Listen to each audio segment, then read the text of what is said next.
नमस्कार, शुभ बिहानी सँगै अखबार दैनिकको खबर बुलेटिनमा यहाँलाई हार्दिक स्वागत छ। म किसान नेपाली। विभिन्न खबर बुलेटिन, देश विदेशका घटनाक्रम, राजनीतिक खबर, खेल खबर सँगै आज पनि उपस्थित भइसकेका छौं। यदि तपाईलाई हामीप्रति कुनै सल्लाह सुझाव एवं प्रतिक्रिया छन् भने तलको कमेन्ट बक्समा उल्लेख गर्न नभुल्नुहोला। यदि तपाईले अहिलेसम्म पनि हाम्रो च्यानल सब्स्क्राइब गर्नुभएको छैन भने सब्स्क्राइब गरिदिनुहोला, सँगै रहेको बेल आइकन थिच्दिनुहोला, जसले गर्दा तपाई समक्ष हाम्रा नयाँ अपडेटहरू सजिलै प्राप्त हुनेछन्। दर्शकबिन, तपाईले हामीलाई कहाँदेखि हेर्दै हुनुहुन्छ त्यो पनि उल्लेख गरिदिनुहोला। विदेशबाट हेर्दै हुनुहुन्छ भने देशको नाम लेखिदिनुहोला र नेपालबाट हेर्दै हुनुहुन्छ भने गाउँ ठाउँको नाम उल्लेख गरिदिनुहोला। तपाईले हामीलाई रेगुलर रूपमा हेर्दै हुनुहुन्छ भने रेगुलर भनेर कमेन्ट गरिदिनुहोला र आज पहिलो पटक हेर्दै हुनुहुन्छ भने फर्स्ट टाइम भनेर कमेन्ट गरिदिनुहोला। हाम्रो यो सामग्री मन परेमा विभिन्न माध्यमबाट आफन्तजनमा शेयर गर्न नभुल्नुहोला र अन्त्यमा हाम्रो यो मेहनतका लागि एक लाइक गर्न नभुल्नुहोला। आउनुहोस् खबर बुलेटिन सुरु गरौँ मुख्य खबरका शीर्षकबाट। चिनीमा होलसेलरको सिन्डिकेट एक महिनामा केजीमा 25 रुपियाँ मूल्य बढ्यो। शिक्षकहरूले माइती घरमा विद्यालय शिक्षा विधेयक चलाए। कान्ति बाल अस्पतालमा बालिकाको मृत्यु व्यवस्थापकीय कमजोरी भएको निष्कर्ष। घुमुवा परारी भन्दै धम्काएर पैसा उठाएको आरोपमा पक्राउ। नक्सा पास विवादमा फँसेको प्राधिकरणको नयाँ भवन प्रधानमन्त्रीले गरे उद्घाटन। तीजमा पशुपति गृहको तस्बिर खिचेमा 2000 जरिवाना। पोखराको फोहोर व्यवस्थापनमा कोही काको चासो। सामाजिक सञ्जालको प्रयोग शिष्ट मर्यादित भएर गर्न मानव अधिकार आयोगको आग्रह। संविधान दिवसमा यसपालि विभूषण वितरण नहुने। कर प्रणाली सुधार बारे अध्ययन गर्न पूर्व मन्त्री मल्लिकको संयोजकत्वमा समिति गठन। मासिक 80,000 तलब दक्षिण अफ्रिका पठाउने प्रलोभन देखाएर 26 लाख ठगी। सुभाष नेमाङको सम्झनामा एमालेले साथै प्रदेशमा विचार गोष्ठी गर्ने। प्रधानमन्त्रीको चीन भ्रमण मन्त्री परिषदबाट स्वीकृत। मरुभूमिमा भयानक आँधीले नदिने हरायो 5300 जनाको मृत्यु, 10,000 बेपत्ता। प्रहरी समायोजन नभए संघीय सरकार विरुद्ध सर्वोच्चमा मुद्दा हाल्ने मन्त्री श्रेष्ठको चेतावनी। स्वास्थ्य क्षेत्रको सुधारका लागि भागीरथ प्रयास गरिरहेको छु, स्वास्थ्य मन्त्री बस्नेत। मेडिकल शिक्षक व्यवसायीको माइती घरमा नाचगान। एन्फाको नेतृत्व बर्खास्त सम्बन्धी निवेदन अनुशासन समितिमा पठाइयो। ओखलढुङ्गामा 17 वर्षीय किशोरी बलात्कृत, एकजना पक्राउ। उच्च अदालतको न्यायाधीशमा 27 जनाको नाम सिफारिस। दैलेखमा चट्याङ लागेर एक महिलाको मृत्यु, 16 जना घाइते। जलवायु परिवर्तनबाट सिर्जित समस्या उपयुक्त नीति मार्फत समाधान गर्नुपर्छ, प्रधानमन्त्री प्रचण्ड। 50 जनालाई क्रिकेट प्रशिक्षक तालिम दिन बालेन्द्र पारसको सहकारी। र एससीसी U19 प्रिमियर कप क्रिकेटका लागि नेपालको प्रारम्भिक टोलीको घोषणा। अब समाचार विस्तारमा। चिनीका होलसेल विक्रेताहरूले सिन्डिकेट कायम गरी प्रति किलो मूल्य नै 10 रुपियाँ बढाएपछि उपभोक्ता मूल्य पनि सोही अनुसार वृद्धि भएको छ। केही दिन अघिसम्म प्रति किलो 120 रुपियाँ रहेको चिनीको मूल्य अहिले 130 रुपियाँ पुगेको नेपाल खुद्रा व्यापार संघले जानकारी दिएको छ। 27 भदौमा चिनीको होलसेल मूल्य प्रति किलो 127 रुपियाँ थियो। त्यसलाई होलसेलरहरूले 127 रुपियाँ पुर्याएका छन्। संघका सहकोषाध्यक्ष ध्रुव अधिकारीले भने नयाँ होलसेल मूल्य आएपछि चिनीको खुद्रा मूल्य 130 रुपियाँ हाराहारी पुगेको उनले बताए। होलसेल व्यापारीहरूले बजारमा सिन्डिकेट कायम गरेपछि अहिले मूल्य बढ्ने मात्रै होइन, अभाव समेत सिर्जना भएको छ। होलसेल व्यापारीको मन परेका कारण चिनी बिक्री गर्न नसक्ने अवस्थामा पुगेको संघले जनाएको छ। हामीले चिनीको कारोबार नै नगर्ने निर्णय गरेका छौँ, उनले भने। एक महिनाको बीचमा चिनीको प्रति केजी मूल्य 105 रुपियाँबाट बढेर 130 रुपियाँ पुगेको छ। यसअघि 1 भदौमा चिनीको प्रति केजी खुद्रा मूल्य 105 रुपियाँ थियो। एक महिनामा प्रति केजी चिनीको मूल्य 25 रुपियाँले बढेको हो। खास गरी भारतको महाराष्ट्र राज्यमा यस वर्ष खडेरीका कारण चिनी उत्पादनमा उल्लेख्य कमी आउने र त्यसले भारतमा चिनीको मूल्य 6 वर्ष यताकै उच्च भएको अन्तर्राष्ट्रिय सञ्चार माध्यमहरूले जनाएको छन्। यो समाचार आएपछि नेपालमा चिनीको मूल्य पनि एकाएक बढाइएको छ। महाराष्ट्रमा भारतको कुल चिनी उत्पादकको 1/3 उत्पादन हुन्छ। भारतमा चिनी उत्पादन घट्ने भएपछि उसले निर्यात बन्द गर्ने हो कि भन्ने आकलन समेत गर्न थालिएको भारतीय मिडियाहरूले उल्लेख गरेका छन्। सरकारले प्रतिनिधि सभामा दर्ता गराएको विद्यालय शिक्षा सम्बन्धी कानूनलाई संशोधन र एकीकरण गर्न बनेको विधेयक 2080 शिक्षकको हक हितमा नभएको भन्दै माइतीघरमा शिक्षकहरूले विधेयकको ड्राफ्ट जलाएका छन्। हिजो शुक्रबार राहत शिक्षकहरूले संसदमा दर्ता भएको शिक्षा विधेयकले शिक्षकहरूको अधिकार कुण्ठित गर्ने गरी आएको भन्दै विधेयक जलाएर सांकेतिक विरोध जनाएका हुन्। नेपाल राहत शिक्षक केन्द्रीय समितिका अध्यक्ष खेमराज अधिकारीले सामुदायिक विद्यालयमा कार्यरत देशैभरका 40,000 राहत शिक्षकको हक अधिकार कुण्ठित नगरी सरकारले विधेयक ल्याएकोले जलाउन बाध्यता आइपरेको बताएका छन्। उनले विगतमा गरेका सम्झौता विपरीत मस्यौदा ल्याएको भन्दै आफूहरूलाई मान्ने नहुने बताएका छन्। अधिकारीले भदौ 17 गते विधेयक संसदमा दर्ता भएको भन्दै सो दिन आफूहरूको लागि कालो दिन भएको बताएका छन्। अधिकारीले भने हाम्रो सामुदायिक विद्यालयमा कार्यरत देशैभरका 40,000 राहत शिक्षक छौं, तर सरकारले 20,000 शिक्षकहरूलाई विस्थापित गर्ने गरी विधेयक ल्याएको छ। त्यसैले विधेयकको विरोधमा हामीले यो ड्राफ्ट जलाउँदैछौँ। सामुदायिक विद्यालयमा कार्यरत राहत शिक्षकहरूलाई आन्तरिक प्रतिस्पर्धाबाट स्थायी व्यवस्थापन गर्नुपर्ने भन्ने हाम्रो माग हो। उनले राहत शिक्षकहरूलाई आन्तरिक प्रतिस्पर्धाबाट स्थायी व्यवस्थापन गर्नुपर्ने आफूहरूको माग रहेको बताएका छन्। प्रधानमन्त्री पुष्पकमल दाहाल प्रचण्डले 5 वर्षीय बालिका रेशिका गोपालीको निधनमा कान्ति बाल अस्पतालको कमजोरी भएको बताएका छन्। प्रतिनिधि सभाको बैठकमा बोल्दै प्रधानमन्त्री प्रचण्डले गोपालीको मृत्यु हुनुमा आकस्मिक कक्षमा उपचारका लागि खटिएका जनशक्तिहरूको संवेदनशीलता र व्यवस्थापकीय जिम्मेवारी रहेको बताएका छन्। भदौ 18 गते बेलुका उपचारका लागि अस्पताल पुगेकी मकवानपुर स्थायी ठेगाना भई हाल काठमाडौँ महानगरपालिकाको बाफल बस्ने गोपाली आकस्मिकमा उपचारका क्रममा मृत्यु भएपछि 3 सदस्य छानबिन समिति गठन भएको थियो। उक्त छानबिन समितिलाई 5 दिनको समय दिएको थियो। त्यसले आफ्नो प्रतिवेदन पेश गरिसकेको जानकारी दिए। आकस्मिक कक्षमा खटिएका स्वास्थ्य कर्मीहरूले संवेदनशीलता नदेखाउनु र तत्काल सुधारका बाटोहरूलाई कार्यान्वयन गर्न नसकेका विभिन्न व्यवस्थापकीय कमजोरी नै त्यस्ता प्राकृतिक घटनाका लागि जिम्मेवार रहेको बताएका छन्। प्रतिवेदनले अस्पतालको आकस्मिक कक्षमा खटिएका जनशक्तिकै भरमा पनि विषयवस्तुप्रति जुन तहको संवेदनशीलता प्रदर्शन हुनुपर्थ्यो त्यो गर्न नसकेको तितो यथार्थले हामीलाई सधैँ झकझकाउने उल्लेख गर्दै अस्पतालले विगतदेखि महसुस गरेका तर तत्काल सुधारका बाटोहरूलाई कार्यान्वयन गर्न नसकेका विभिन्न व्यवस्थापकीय कमजोरी नै उपयुक्त प्राकृतिक घटनाका लागि जिम्मेवार रहेको निष्कर्ष पेश गरेको छ। प्रधानमन्त्री प्रचण्डले भने सही समितिले बुझाएको प्रतिवेदनले अस्पतालको आफ्नो तहबाट गर्न सकिने सुधारको थालनी त समयबाट गरिसकेको र अझै गर्नुपर्ने सुधारका निम्ति आफ्नो पहल कदमी मात्र सम्पादन गर्न नसक्ने कार्यका लागि तालुक निकायको सहयोगको अपेक्षा गरेको उल्लेख गरिएको उनले बताएका छन्। घुमुवा प्रहरी भन्दै सर्वसाधारणलाई धम्काई पैसा उठाउने गरेको आरोपमा धनुषाका एकजनालाई प्रहरीले पक्राउ गरेको छ। पक्राउ परेमा धनुषाको कमला नगरपालिका 3 लुम्माका 31 वर्षीय अमेश कुमार यादव रहेका छन्। उनलाई प्रहरीले विदेह नगरपालिका 3 को भित्री सडक खण्डबाट बिहिबार पक्राउ गरेको हो। ज10 प 3705 नम्बरको मोटरसाइकलमा 2 जना सवार भई पुगेर घुमुवा प्रहरी हो भनी धाक धम्की डर देखाई नगद 4,000 रुपियाँ लुटेर भाग्दै गरेको अवस्थामा पक्राउ गरेको जिल्ला प्रहरी कार्यालय धनुषाले जनाएको छ। लुटपाटमा संलग्न ज10 प 3705 नम्बरको चालक यादवलाई पक्राउ गरी थप अनुसन्धान गरिरहेको र फरारको खोजी भइरहेको धनुषाका प्रहरी प्रवक्ता डीएसपी वेदप्रसाद गौतमले जानकारी दिएका छन्। नक्सा पास विवादमा फँसेको नेपाल नागरिक उद्यान प्राधिकरणको नयाँ भवन प्रधानमन्त्री पुष्पकमल दाहाल प्रचण्डले उद्घाटन गरेका छन्। प्राधिकरणको सिनामङ्गल स्थित 30 रोपनी जग्गा मध्ये 12 रोपनी क्षेत्रफललाई विकास गरी 4 रोपनी 2 आना जग्गामा बनेको भवन शुक्रबार उद्घाटन गरिएको हो। 18,221 वर्ग मिटर बिल्ड अप एरिया भएको 3 तले बेसमेन्ट सहित 12 तले भवन बनेको हो। यो भवनको नक्सा पास नभएको भन्दै काठमाडौँ महानगरपालिकाले नक्सा पास गर्न ताकता गरेको थियो। नक्सा पास अहिले पनि प्रक्रियामै रहेको प्राधिकरणका प्रवक्ता जगन्नाथ निरौलाले बताएको छ। त्यो प्रक्रियामा गइसकेको छ, अब छिट्टै हुन्छ उनले भने। प्राधिकरणको यो भवनको कुल लागत 1 अर्ब 80 करोड रुपियाँ रहेको प्राधिकरणले जनाएको छ। यो भवन प्राधिकरणको आफ्नै स्रोतबाट बनेको समेत बताइएको छ। यस भवनमा कर्मचारी र सेवाग्राहीहरूलाई सहज रूपमा सेवा प्रदान गर्ने र सेवा लिने अन्तर्राष्ट्रिय स्तरको वातावरण उपलब्ध हुने प्राधिकरणको दाबी छ। प्राधिकरण अन्तर्राष्ट्रिय प्रकृतिको भएको भन्दै प्राधिकरणले अन्तर्राष्ट्रिय स्तरको सेवा दिन यस्तो भवन बनाएको समेत दाबी गरेको छ।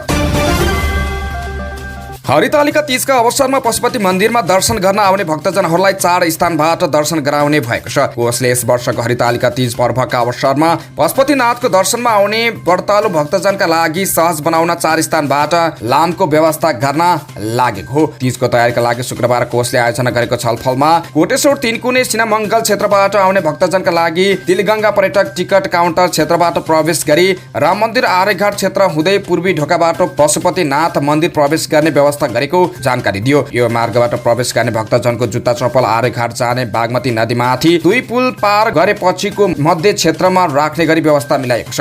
तीजमा दर्शन गर्ने भक्तजनका लागि यो सहित 4 वटा लामको व्यवस्था गरिएको हो। दोस्रो लाम मित्र पार्क क्षेत्रबाट प्रवेश गर्न पाउने गरी व्यवस्था गरिएको छ। यहाँबाट प्रवेश गर्ने भक्तजनको जुत्ता चप्पल शङ्कराचार्य मठ अघिको क्षेत्रमा राख्न सकिने गरी व्यवस्था गरिएको छ। तेस्रो लाम गौशाला पिङ्गल स्थान पञ्चदेव क्षेत्रबाट अघि बढ्ने व्यवस्था मिलाएको छ। यहाँबाट प्रवेश गर्ने भक्तजनको जुत्ता चप्पल वज्रघर अघिको भाग राख्नेछ। चौथो लाम गुरोसोरी उमाकुण्ड कौशल दक्षिण भाग हुँदै पशुपतिनाथ मन्दिरमा प्रवेश गर्नेछ। यो मार्गबाट प्रवेश गर्ने भक्तजनको जुत्ता चप्पल गुरु मन्दिर अघिको खुल्ला भागमा राख्नेछ। मूल मन्दिर परिसरको तस्बिर भिडियो खिचेमा मोबाइल सिज गरिनेछ। पशुपतिनाथ मूल मन्दिर र त्यस परिसरको तस्बिर एवं भिडियो खिचेमा मोबाइल सिज गरी नगद जरिवाना समेत गरिने भएको छ।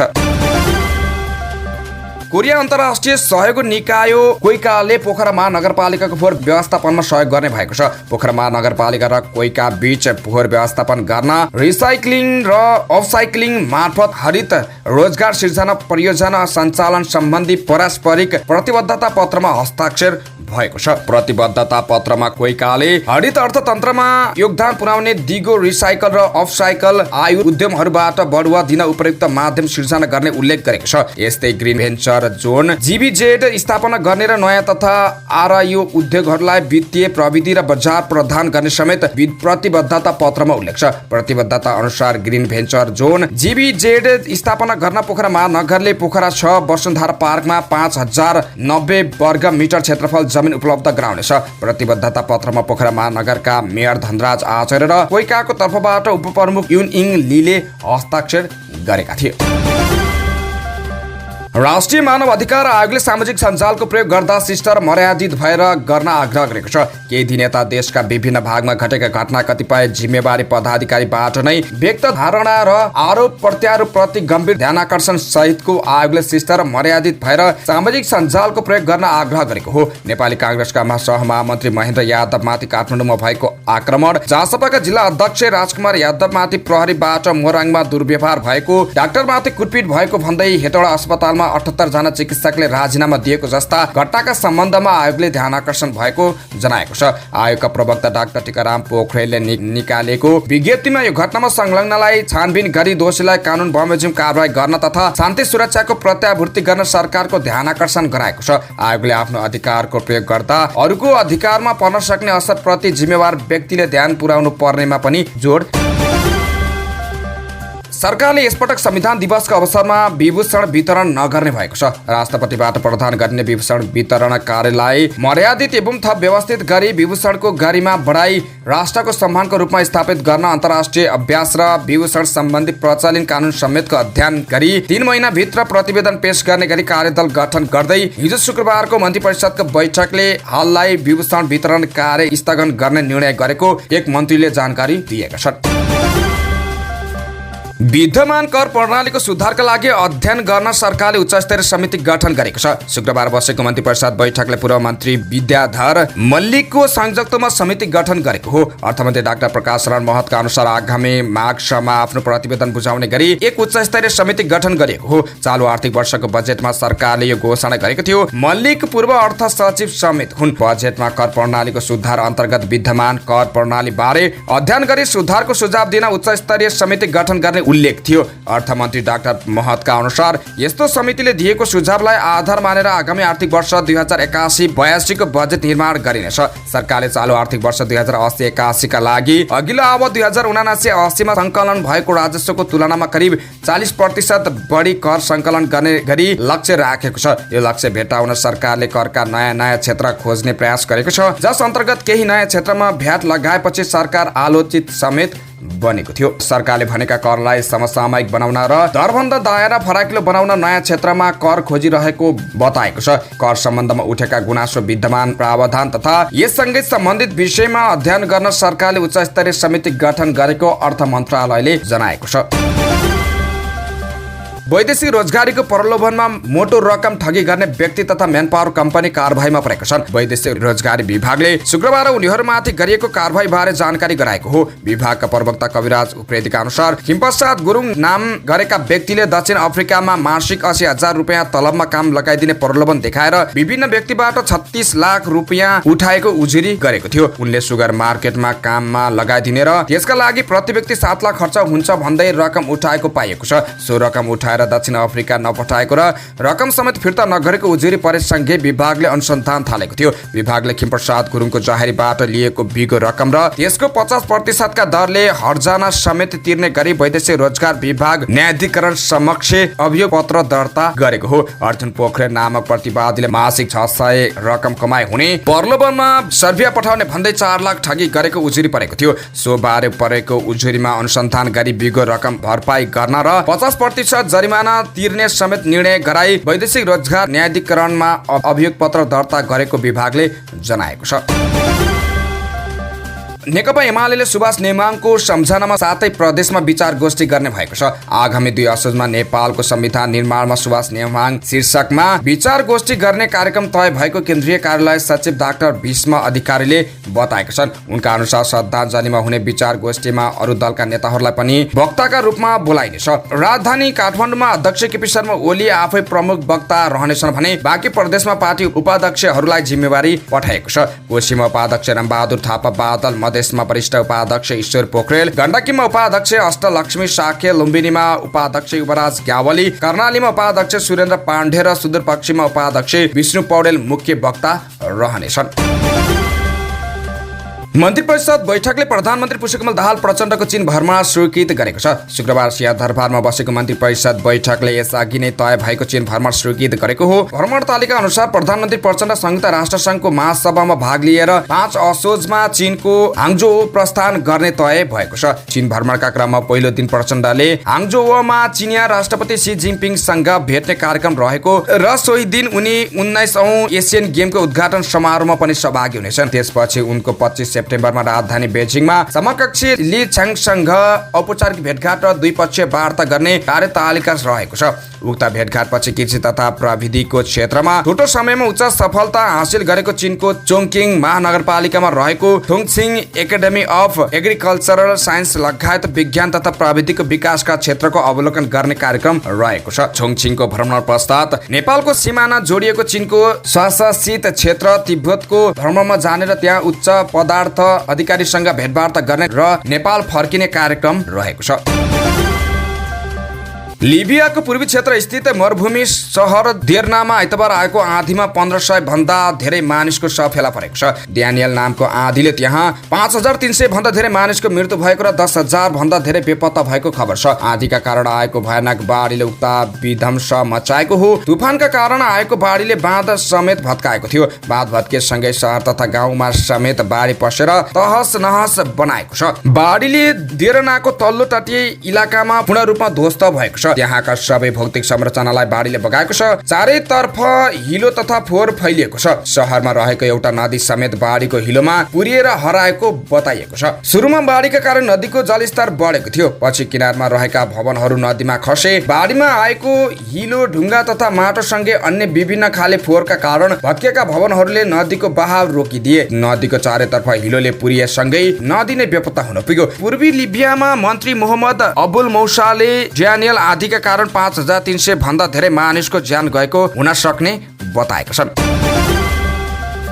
बागमती प्रदेश सरकारका प्रवक्ता एवं आन्तरिक मामिला तथा कानुनी मन्त्री गंगा नारायण श्रेष्ठले विज्ञान र प्रविधिको जमानामा प्रहरीले पनि सोही अनुरूप अन्तर्राष्ट्रिय तहको विज्ञान प्रविधिको प्रयोग गर्न जरुरी रहेको बताएका छन्। शुक्रबार मकवानपुरको पदम पोखरी प्रहरी चौकीको उद्घाटन गर्दै आन्तरिक मामिला तथा कानुनी मन्त्री श्रेष्ठले बागमती प्रदेशका प्रहरीहरूलाई अत्याधुनिक उपकरणले युक्त प्रविधि मैत्री बनाउँदै लैजाने बताएका छन्। मन्त्री श्रेष्ठले अहिलेको प्रहरीको क्षमतालाई गुणात्मक ढङ्गले वृद्धि गर्दै लैजाने प्रतिबद्धता व्यक्त गरे। उनले प्रहरीहरूलाई नागरिक मैत्री बनाउँदै लगिने बताएका छन्। उनले नागरिकहरू पनि प्रहरी मैत्री बन्न सक्नुपर्ने बताएका छन्। संघीय सरकारले 2080 भदौ मसान्तसम्म प्रहरी समायोजन सम्पन्न गर्ने प्रतिबद्धता जनाएको भन्दै मन्त्री श्रेष्ठले प्रहरी समायोजन नभए संघीय सरकार विरुद्ध सर्वोच्च अदालतमा मुद्दा हाल्ने चेतावनी दिएका छन्। कार्यक्रममा सामाजिक विकास मन्त्री कुमारी मोक्तानले पदम पोखरीमा प्रहरी चौकी स्थापना हुनु खुसीको कुरा भएको भन्दै यहाँ नागरिक र प्रहरीले समन्वय र सहकार्यमा कार्य गर्नुपर्ने जोड दिइन्। कार्यक्रममा चौकी निर्माणमा योगदान गर्ने व्यक्तिलाई सम्मान गरिएको थियो।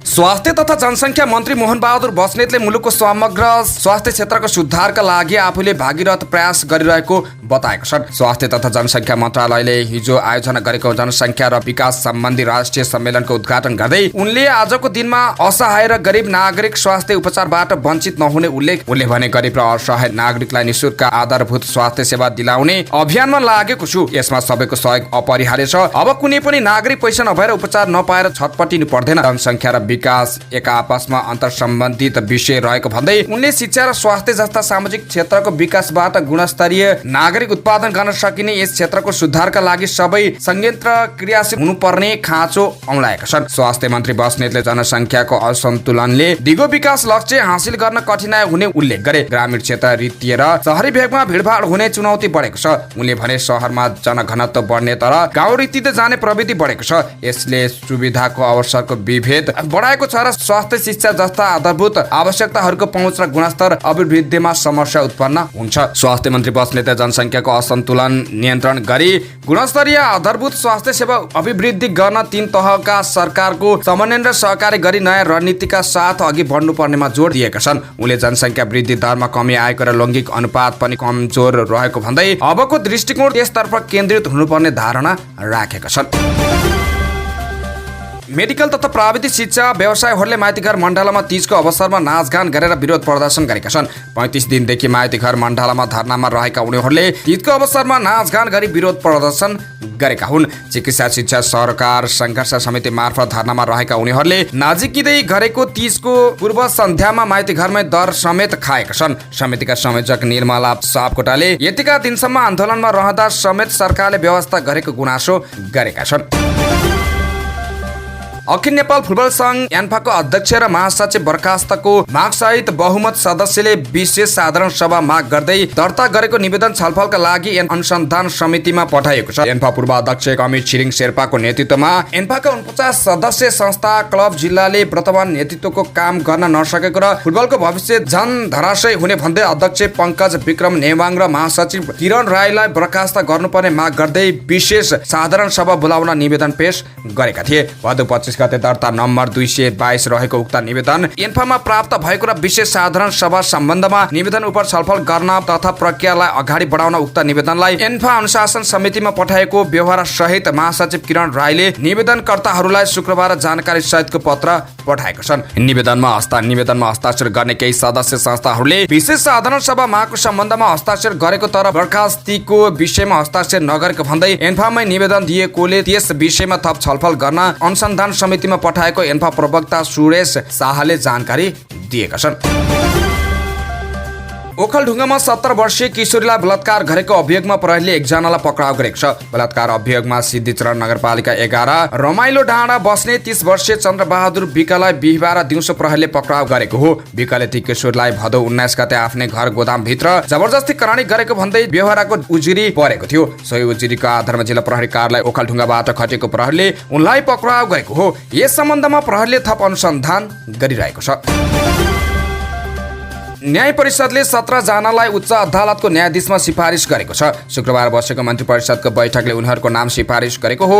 सिफारिसका आधारमा प्रधान न्यायाधीशले नियुक्ति पत्र दिएपछि उनीहरू न्यायाधीश हुनेछन्। नायबमा न्यायाधिवक्ता एवं बेपत्ता छानबिन समितिका सचिवको जिम्मेवारीमा रहेका श्याम बहादुर भट्टराईलाई 1 नम्बर वरियतामा राखी न्याय परिषदले उच्च अदालतमा 17 जना न्यायाधीशको नाम सिफारिस गरेको हो। सरकारी वकिल, न्याय प्रशासन र कानुन समूहबाट 1-1 जना सिफारिस भएका छन्। 18 जना जिल्ला न्यायाधीश छन् भने बाँकी 6 जना कानुन व्यवसायबाट सिफारिस भएका छन्। परिषदले भट्टराईपछि विभिन्न जिल्ला अदालतमा कार्यरत 18 जना न्यायाधीशलाई पछिल्लो वरियतामा पार्ने गरी सिफारिस गरेको छ। यसरी सिफारिस हुनेमा क्रमशः राधाकृष्ण उप्रेती, हरिशचन्द्र ढुङ्गाना, धनसिंह मोहरा, ब्रजेश प्याकुरेल, ऋषिराम निरौला, चन्द्रमणि ग्यावली, राजकुमार खतिवडा, योगेन्द्र प्रसाद शाह, खडानन्द तिवारी, कवि प्रसाद न्यौपाने, प्रकाश खरेल, कृष्णराम कोइराला, स्वीकृति पराजुली, काजी बहादुर राई, जितेन थापा, मोहनराज भट्टराई, अर्जुन अधिकारी, विनोद कुमार पोखरेल रहेका छन्। न्याय परिषदले सर्वोच्च अदालतका सह रजिस्ट्रार नारायण प्रसाद रेग्मीलाई 20औं क्रममा सिफारिस गरेको छ। कानुन मन्त्रालयका सह सचिव सुशील कोइराला उनीपछि सिफारिस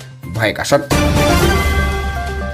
दैलेखको महाबु गाउँपालिका 1 खैरी गैरामा चट्याङ लागेर एक महिलाको मृत्यु भएको छ। बिहिबार साँझ परेको चट्याङ लागेर खैरी गैराका 42 वर्षीय भूमिसरा खत्रीको मृत्यु भएको हो। चट्याङ लागेर घाइते भएकी खत्रीको उपचारका क्रममा जिल्ला अस्पताल दैलेखमा मृत्यु भएको जिल्ला प्रहरी कार्यालयका प्रहरी निरीक्षक शिव विष्टले जानकारी दिए। चट्याङ लागेर अन्य 16 जना घाइते भएका छन्।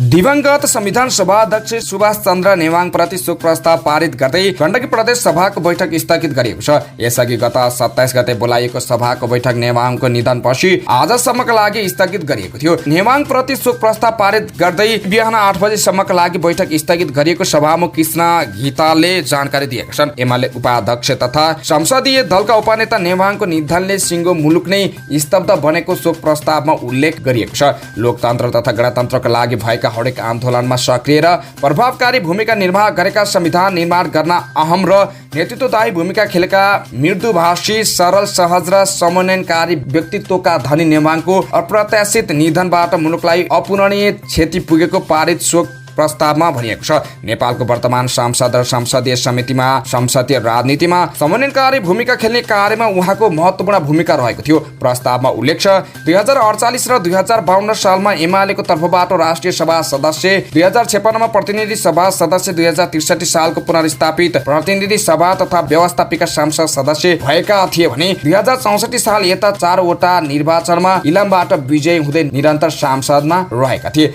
2064 र 2070 सालमा संविधान सभा अध्यक्ष र पुनर्स्थापित प्रतिनिधि सभा व्यवस्थापिका सांसद अवधिभर व्यवस्थापिका सांसदको सभामुखमा निर्वाचित भएका थिए। कानुन, न्याय तथा संसदीय व्यवस्था र सामान्य प्रशासन मन्त्री समेत भएका नेवाङ 2056 सालमा प्रतिनिधि सभाको सार्वजनिक समिति सभापति थिए। अहिलेको सांसद र राजनीतिमा समन्वयकारी भूमिका खेलेका नेवाङबाट संघदेखि प्रदेशसम्मका सबैले प्रेरणा लिनुपर्ने सांसदहरूले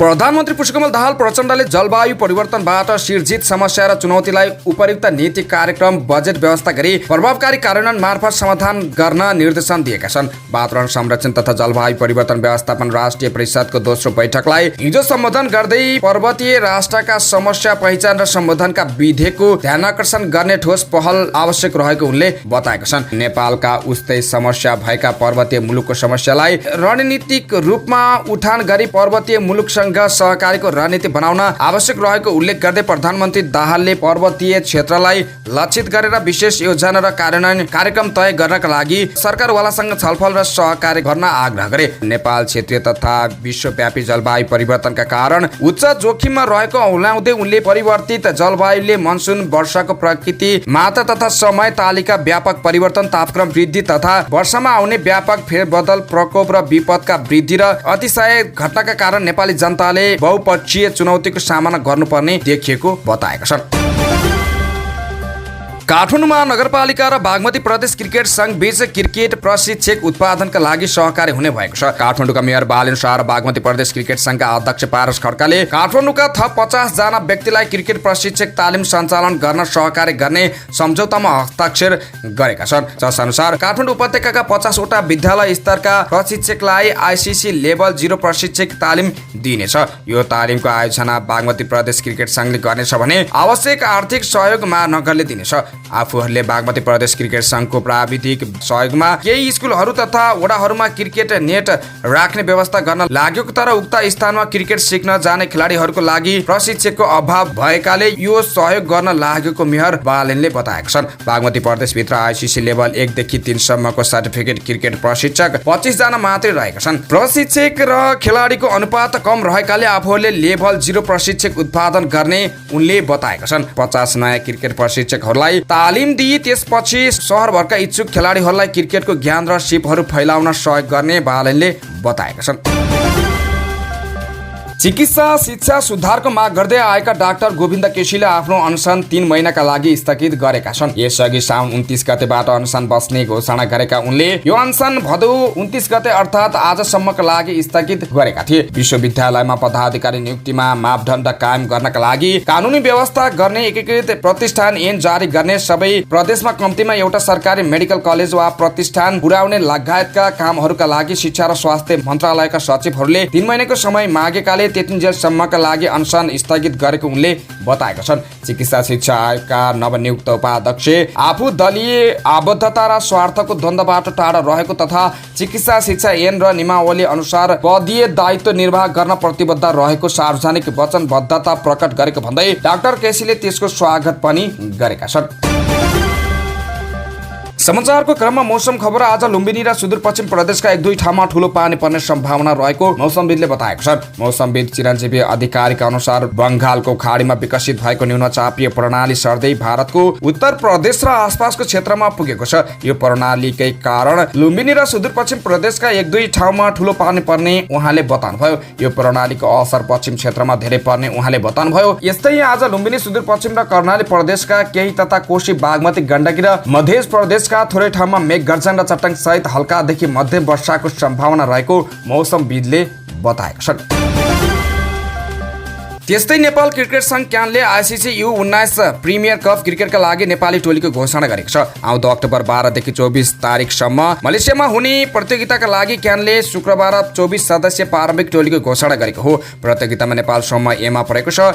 नेपालको समूहमा बहराइन, साउदी अरेबिया र इरान रहेका छन्। त्यसैगरी समूह बीमा संयुक्त अरब इमिरेट, UAE, ओमान, कतार र चीन छन्। समूह सीमा सिङ्गापुर, कुवेत, थाइल्यान्ड र मालदिभ छन् भने समूह डीमा हङकङ, मलेसिया, जापान र इन्डोनेसिया छन्। बन्द प्रशिक्षणमा बोलाइएका टोलीमा आकाश त्रिपाठी, अर्जुन कुमाल, दीपक बोहरा ए, दीपक बोहरा, उत्तम थापा मगर, दीपक डुम्रे, दीपक कडेल, हेमन्त धामी, दुर्गेश गुप्ता, आकाश चन्द, देव खनाल र सुभाष भण्डारी छन्। त्यसैगरी विशाल केसी, मिलन बोहरा, प्रज्वल थापा, तुलबहादुर थापा, निर्मल गुरुङ, राजेश यादव, विपिन रावल, युनिस सिंह ठाकुर, अशोक पौडेल, अभिषेक तिवारी, नरेश भट्ट र निरज यादव रहेका छन्। हवस् त यिनै खबरसँगै आजलाई अखबार दैनिक सकियो। स्वच्छ, ताजा अनि निष्पक्ष समाचारका लागि हाम्रो च्यानल सब्स्क्राइब गर्न नभुल्नुहोला। बिदा हुन्छौँ, नमस्कार।